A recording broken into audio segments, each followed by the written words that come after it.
Assalamualaikum warahmatullahi wabarakatuh. Di sini saya akan menjelaskan pelaksanaan penilaian pembelajaran di PAUD di masa pandemi. Yang A, ada pendahuluan. Pandemi COVID-19 mempengaruhi semua aktivitas kehidupan manusia, mulai dari aktivitas olahraga, perkantoran, bahkan sampai pada aktivitas dunia tidak terkecuali dengan bidang pendidikan. Oleh karena itu, semua interaksi secara langsung diberhentikan atau biasa disebut dengan social distancing dan diganti dengan aktivitas pembelajaran jarak jauh yaitu daring dengan memanfaatkan media internet. Hal ini berlaku untuk seluruh jenjang pendidikan, mulai dari pendidikan tinggi, pendidikan menengah, sekolah dasar, maupun untuk pendidikan anak usia dini di lembaga-lembaga PAUD. Yang saat intens dalam melakukan stimulasi perkembangan anak usia dini melalui kegiatan bermain sambil belajar yang biasanya di ruang kelas, sekarang diganti hanya di rumahnya masing-masing di peserta didik tersebut. Yang B, ada pelaksanaan penilaian pembelajaran PAUD di masa pandemi. Untuk itu, kita dapat melihat perkembangan anak, melihat pemberian stimulasi terhadap perkembangan anak usia dini dilakukan secara efektif dan efisien oleh pendidik PAUD. Sarana penilaian pun menggunakan beragam media sebagai sarana pembelajaran dengan prinsip bahwa aktivitas utama anak bermain sambil belajar. Zaini menyatakan bahwa metode pembelajaran untuk anak usia dini adalah bermain gitu. Akhirnya mau tidak mau, suka atau tidak, semua pihak mulai dari guru, orang tua, dan murid harus siap menjalani kehidupan baru new normal lewat pendekatan belajar menggunakan teknologi informasi dan media elektronik agar proses pengajaran dapat berlangsung dengan baik.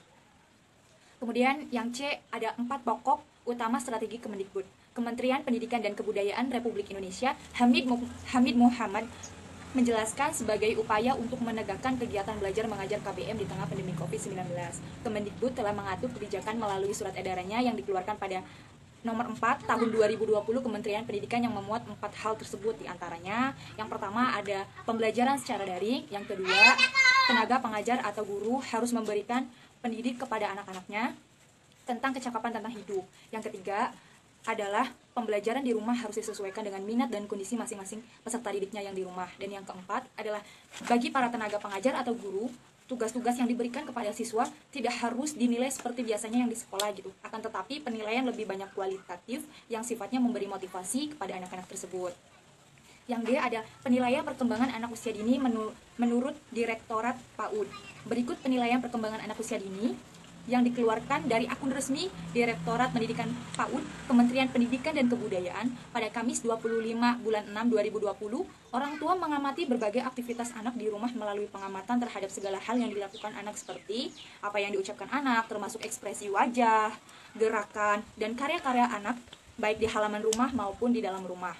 Orang tua juga perlu mengamati pertumbuhan fisik anak seperti mengukur berat tubuh, tinggi badan, panjang badan, tinggi badan, dan lingkar kepala anak. Kemudian, guru melakukan penilaian terhadap berbagai informasi yang berhubungan dengan aspek pertumbuhan fisik dan 6 aspek perkembangan, yaitu nilai agama dan moral, perkembangan fisik motorik dari halus dan kasarnya, perkembangan kognitif, bahasa, sosial, emosional, dan seninya. Itu harus saling berkaitan seiringnya setiap hari selama pembelajaran di rumah. Lalu cara yang dilakukan oleh guru dan orang tua saling mendapatkan penilaian dengan cara mendokumentasikan hasil penilaian, maka guru dapat meminta orang tua untuk memfoto hasil karya anak atau membuat videonya, bisa dikirim melalui email atau WA. Ataupun hasil karya yang dapat dilakukan oleh anak dapat berupa pekerjaan tangan seperti gambar, melukis, kolase, gunting, coretan-coretan halus, roncean bangunan balok, hasil kriya anak dari play-doh atau pasir, seperti itu. Untuk memudahkan guru dalam melakukan penilaian, guru juga dapat meminta orang tua untuk menuliskan nama dan tanggal hasil karya tersebut yang dibuat. Seperti itu. Guru dapat menyampaikan kepada orang tua kegiatan apa yang sebaiknya difoto, untuk direkam oleh orang tua, untuk dilaporkan kepada guru, untuk saat ini selama pandemi COVID. Yang digunakan untuk penilaian pembelajaran kepada anak usia dini dalam keseharian selama pandemi, ya seperti itu gitu. Semisalkan ada pun orang tua yang ingin langsung mengontaki gurunya pun bisa melalui telepon. Hasil perkembangan anak itu bagaimana dalam kesehariannya, seperti itu. Jadi kesimpulannya, yang dapat kita simpulkan untuk masa pandemi ini antara orang tua dan guru saling mendukung pencapaian pengetahuan, keterampilan, dan sikap yang perlu dimiliki anak mendukung pembelajaran menjadi bermakna dan menyenangkan, sehingga mampu mengoptimalkan pertumbuhan dan perkembangan anak, mengarah orang tua dalam menyiapkan alat dan bahan main yang diperlukan sesuai dengan kondisi pada masing-masing orang tua di rumah. Tentunya aman ya untuk mengembangkan 6 aspek tersebut untuk tetap stabil dalam perkembangannya. Terima kasih, sekian dari saya. Wassalamualaikum warahmatullahi wabarakatuh.